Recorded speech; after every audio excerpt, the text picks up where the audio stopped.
warahmatullahi wabarakatuh. Saya Abel Permatasari dengan NIM 90500123061 dari kelas A Perbankan Syariah. Di sini saya akan menjelaskan sedikit materi tentang rasionalitas dalam ekonomi. Materi yang pertama yaitu definisi rasionalitas.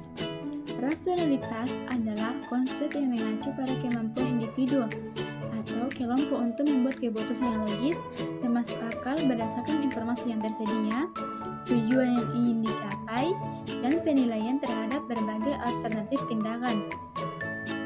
Rasionalitas melibatkan pemikiran yang sistematis, analitis, dan konsisten, serta mempertimbangkan faktor-faktor seperti biaya, manfaat, resiko, dan konsekuensi dari setiap pilihan.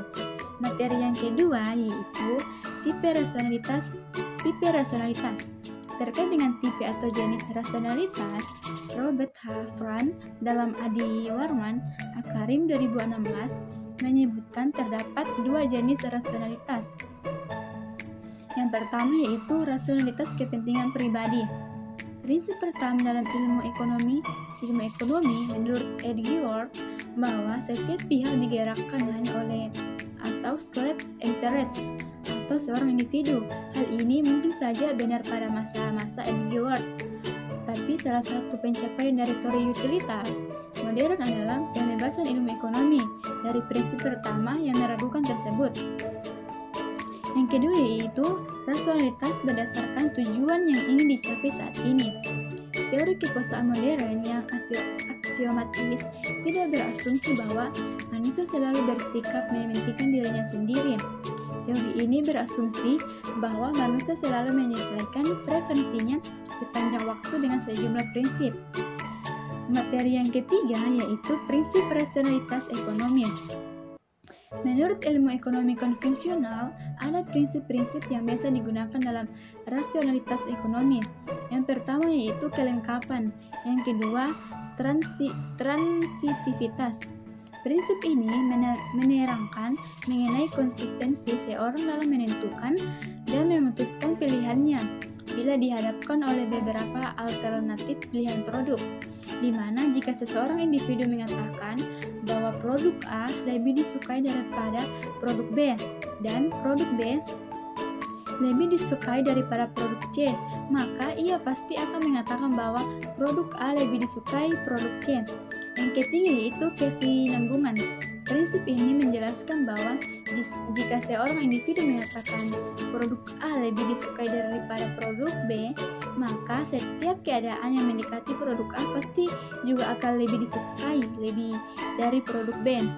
Sebagai contohnya yaitu di mana seorang individu lebih menyukai mobil dengan merek Honda daripada merek Suzuki, maka setiap tipe model dari mobil merek Honda apapun akan jauh lebih disukai daripada tipe model apapun dari model merek Suzuki.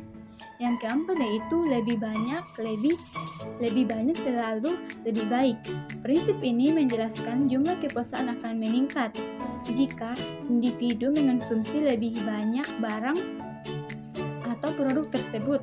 Hal ini bisa dijelaskan dengan kurva kepuasan konsumen. Dalam ilmu ekonomi, hal ini dikenal dengan kurva indiferen yang selalu meningkat akan memberikan kepuasan yang lebih baik. Materi yang keempat yaitu asumsi rasionalitas dan preferensi. Asumsi rasionalitas dalam ekonomi merujuk pada pandangan bahwa individu dan pelaku ekonomi bertindak secara logis dan konsisten dalam pengambilan keputusan mereka untuk memaksimalkan keputusan atau utility atau keuntungan profit dengan mempertimbangkan informasi yang tersedia.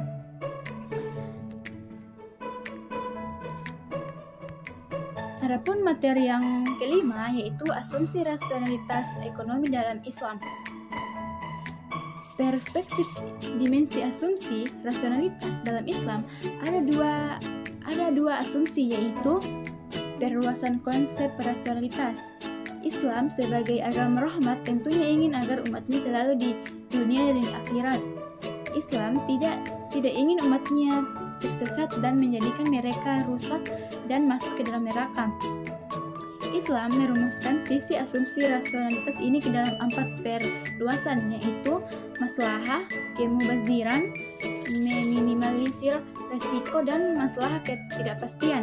Yang kedua yaitu asumsi rasionalitas perluasan spektrum utilitas, merupakan suatu hal yang sunnah segala apa yang telah diciptakan Allah Subhanahu wa taala untuk manusia. Karena manusia diberi pilihan menurut budayanya tentang hukum-hukum seperti halal, haram, makruh, sunnah, dan mubah.